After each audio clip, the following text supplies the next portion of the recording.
Ano? So, yun, Realization video tayo dun sa napanood natin to na series. last night. Yung Oo, tinapos natin yung 10 teacher series. lesson. No?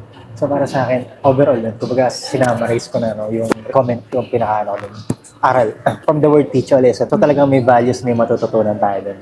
Kahit gaano tayo nagkakamali, lahat tayo nagkakamali, normal naman yun. Pero kalakip nun is talagang meron talagang parusa. Nakasala din sa Bible yan, di ba? Ang kabayaran ng kasalanan is kamatayan. Pero niligtas tayo ni Jesus Christ through Jesus Christ, no? Yung grace na yun, yung natanggap natin. So, sa movie na yun, na-realize ko na parang yung kumbaga, from episode 1 to episode 10, lahat ng nagagawang kasalanan ng mga, or nagagawang mali ng mga kontrabida doon, no? Paano nangyayari, pinaparamdam sa kanila yung mga pagkakamali nila para ma-realize nila kung ano yung pakiramdam pag nagkakaroon ka ng kasalanan sa kapwa o kamalian sa Or kapwa. nang bubuli ka. Oh, yan. Kasi It's all about dun sa movie kasi na to, marami rin kasing bully at saka maraming mga naapektuhan sa pag-aaral nila. So, yung trabaho ng ERPB or ito yung mga bida is parang iparamdam din sa kanila yung mga ginawa nila dun sa Mali. mga tao na mali. Yung realization ko doon, meron kasi mga magulang doon na gusto nilang pilitin kung ano yung gusto nila maging ano yung anak nila. And parang kinokontrol na nila. Controlling din. Oo, sobrang control na talaga as in. So, iano ko siya sa Bible, sa humanity. So, si Jesus Christ, di naman tayo ginawang robot. Hindi tayo ginawang puppet. Meron tayong free will. No? So, yun yung gift yun regalo yun from our Lord Jesus Christ.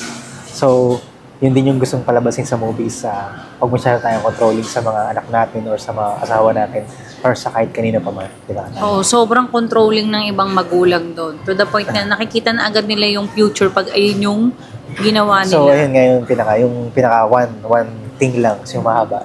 One thing lang na Tapos yung sa last part ng series, nagustuhan ko yung yung papatay na dapat siya nung bida, pero di niya ginawa.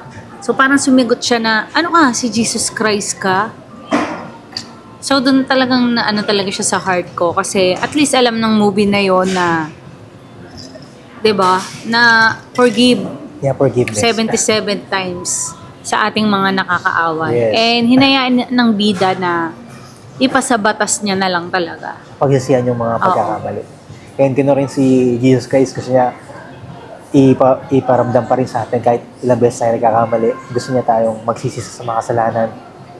Pagsisihan natin mga mali natin at baguhin natin yung mga maling ginagawa natin. Yun yung pinaka naging tumataknit sa akin yung sa huling part. Pero dito spoiler, kung hindi niyo pa napanood, scroll up niyo na lang.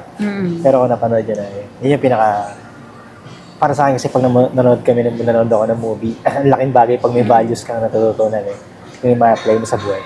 At saka pag kami ginawa ka talagang kasalanan or may mali kang ginawa sa kapwa mo, pwede kang patawarin pero kailangan mong maranasan yung consequence Ng ginawa mo. yung ginawa mo. So, yun lang. And lalo na sa life natin, may consequence talaga. And pagdadaanan mo yun.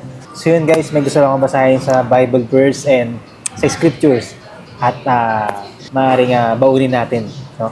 Sabi sa Romans 12:17 to 19, huwag ninyong Gantihan ng masama ang masama. Huwag kayong magganti. Ipaubaya ninyo sa Diyos.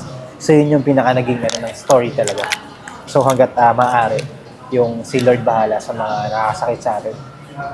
Sabihin natin masakit talaga magawa ng masakit na bagay sa atin, sa sarili natin. Pero kung isipin natin kung gagantilan tayo ng masama din, so magiging disaster din naman. So sa ni Lord, humble lang yung puso natin lagi. So yun lang yung na-apply ko rin sa buhay ko. Na-apply mo rin sa buhay. Panoorin nyo na, no? di ba? Yeah. May drama na naging di ba? Real life So may lesson. values yun. So